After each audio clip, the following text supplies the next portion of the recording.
शंकराचार्य जी के समर्थन में आए द्वारिका और पूरी मठ के शंकराचार्य, साथ ही साथ प्रेमानंद महाराज और अनिरुद्धाचार्य जी ने भी शंकराचार्य को दिया अपना समर्थन। तो सवाल यह है कि क्या भाजपा सरकार की मुश्किलें अब बढ़ने जा रही हैं? चोटी पकड़ के अपमानित किया है ब्राह्मणों को, साधुओं को। घोर निंदा करता हूँ। जितने भी साधु समाज हैं सबको एकत्रित होकर के आज अगर स्वामी। नमस्कार दोस्तों, जो कुछ भी माघ मेले में हुआ मौनी अमावस्या के दिन शंकराचार्य के साथ, जिसके बाद अब संत समाज गुस्से में है, आक्रोश में है। जिस तरह शंकराचार्य जी को शाही स्नान करने से रोका गया, उनके पालकी का छत्रप तोड़ दिया गया, उनके शिष्यों के साथ मारपीट की गई, शिखा पकड़कर घसीटा गया और बेरहमी से पीटा गया और दुर्व्यवहार किया गया, जिसके बाद अब संत समाज आक्रोश में है और भाजपा सरकार के खिलाफ खुल के बोल रहा है।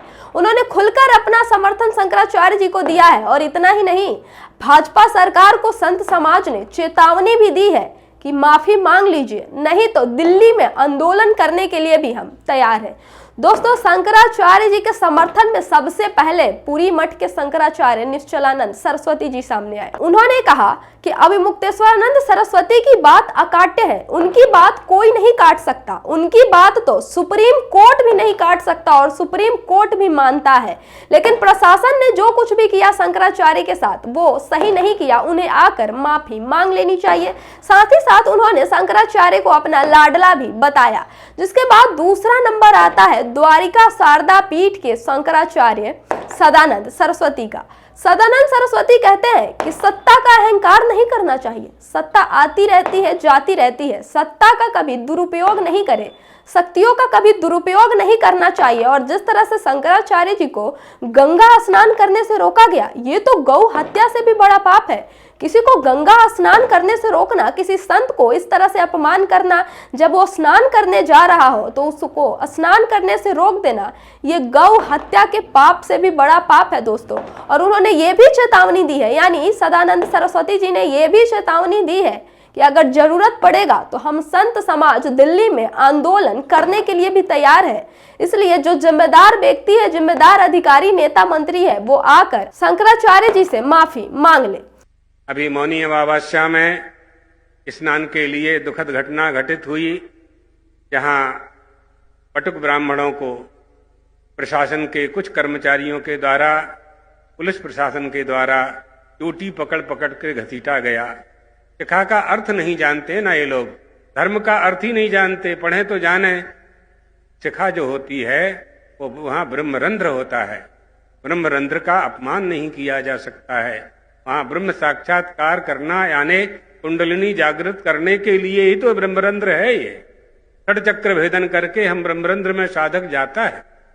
इस तरह से ब्राह्मणों का, साधुओं का, यतियों का गंगा स्नान करने से रोका गया। आचार्य जी को रोका गया, शंकराचार्य जी को रोका गया और पटुक ब्राह्मणों को, छोटे छोटे विद्यार्थी थे, साधु भी थे उसमें, उनको रोका गया, उनको घसीट करके उनको दंड दिया गया। तो ये प्रशासन का अहंकार, ये सत्ता हमेशा नहीं रहती है, कभी अपनी सत्ता का दुरुपयोग नहीं करना चाहिए। गंगा स्नान करने से, गंगा स्नान करने जाने वाले लोगों को, गंगा स्नान से रोकने वालों को गो हत्या का पाप लगता है। ये शास्त्र वचन है, मेरा वचन नहीं है, शास्त्र का वचन है। गंगा स्नान करने में जो विघ्न डालता है उसे गौ हत्या का पाप लगता है। इसलिए ऐसा काम कभी नहीं करना चाहिए। यदि कोई बल हमें प्राप्त हुआ है, कोई शक्ति हमें प्राप्त हुई है, कोई ताकत हमें प्राप्त हुई है, उसका दुरुपयोग नहीं करना चाहिए। प्रशासन के इस कृत्य की हम घोर निंदा करते हैं। जगत गुरु रामानुचार्य कहते हैं कि प्रशासन ने जो कुछ भी किया शंकराचार्य के साथ वो ठीक नहीं किया और उन्हें आकर माफी मांग लेनी चाहिए। आकर के भी तो कह सकते थे, स्वामी जी मैं क्षमा चाहता हूँ, आप इसका त्याग कर दीजिए और हमारे साथ आप पैदल चलिए, हम आपको सम्मान स्नान करा के वापस लाए। लेकिन वहाँ धक्का मारेंगे, वहाँ पर अरे ठीक है हम मानते हैं, पिछली साल जो घटना घटी सब पैदल जाएंगे स्नान करने, लेकिन कम से कम कहने का लहजा होना चाहिए, निवेदन करने का तरीका होना चाहिए। इस तरह से अपमान करने का अधिकार नहीं होता। शंकराचार्य जी कह रहे हैं हमें न्याय नहीं मिलेगा तो हम प्रयागराज से दिल्ली के लिए जो है धरने पर बैठेंगे। निश्चित होगा, ये तो निश्चित होगा। बता तो रहा हूँ, मैं भी ये तो कह रहा हूँ। मैं जगत गुरु रामानुजाचार्य हूँ, मैं समर्थन करता हूँ। अभी कुछ नहीं बिगड़ा है, तो इस बारे में सोचना चाहिए और मैं इसकी घोर निंदा करता हूँ। जितने भी साधु समाज हैं सबको एकत्रित होकर के आज अगर स्वामी जी के साथ ही अपमान हुआ तो निश्चित है हमारे यहाँ चारों शंकराचार्य, 13 अखाड़े और पांचों वैष्णवाचार्य। इसके आगे जो कथावाचक है देवकी नंदन ठाकुर, वो भी कहते हैं कि प्रशासन को किस बात का घमंड है, किस बात का दम है। अगर उन्होंने गलती की है तो चुपचाप आकर शंकराचार्य से माफी मांग ले। वो संत है, वो माफ कर देंगे। बात को ज्यादा बढ़ाने से कोई फायदा नहीं है।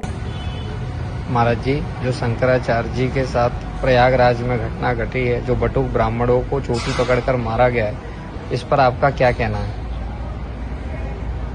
किसी को भी तो अच्छा नहीं लगेगा।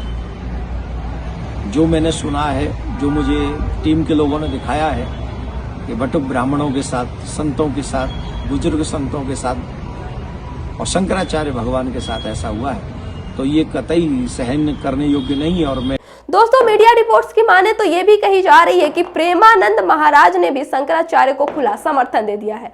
दोस्तों देखिए, हमारे देश में जो संत समाज है उसको भगवान के अलावा, अध्यात्म के अलावा और कुछ लेना देना नहीं है।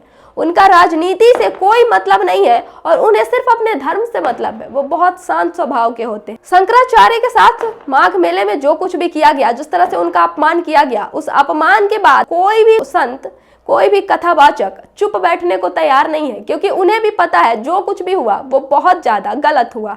इसके अलावा अनिरुद्धाचार्य जी, जो अपने अजब गजब बयान के लिए हमेशा सोशल मीडिया पर वायरल रहते हैं, कंट्रोवर्सी क्रिएट करते रहते हैं, उन्होंने भी शंकराचार्य जी का खुला समर्थन किया है। उन्होंने कहा है कि लोगों को किस बात का घमंड है, चुपचाप आकर माफी मांग लेनी चाहिए और बात को खत्म करनी चाहिए। चोटी पकड़ के अपमानित किया है ब्राह्मणों को, साधुओं को, तो प्रशासन माफ़ी क्यों नहीं मांग ले रही है?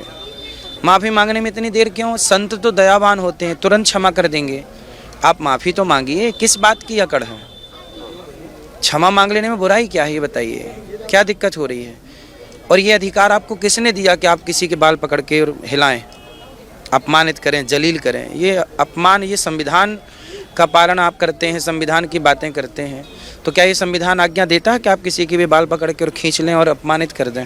दोस्तों, भाजपा जो ये कहती है हम संतों को सम्मान देने वाली पार्टी है, हम हिंदू धर्म का सम्मान करने वाली पार्टी है, सनातन की बात करने वाली पार्टी है, तो इसी भाजपा के सरकार में, इसी राम राज्य वाले योगी राज्य में शंकराचार्य जी का अपमान होता है। वर्षों सदियों से चली आ रही जो परंपरा गंगा स्नान करने की थी, वो परंपरा अब टूट गई।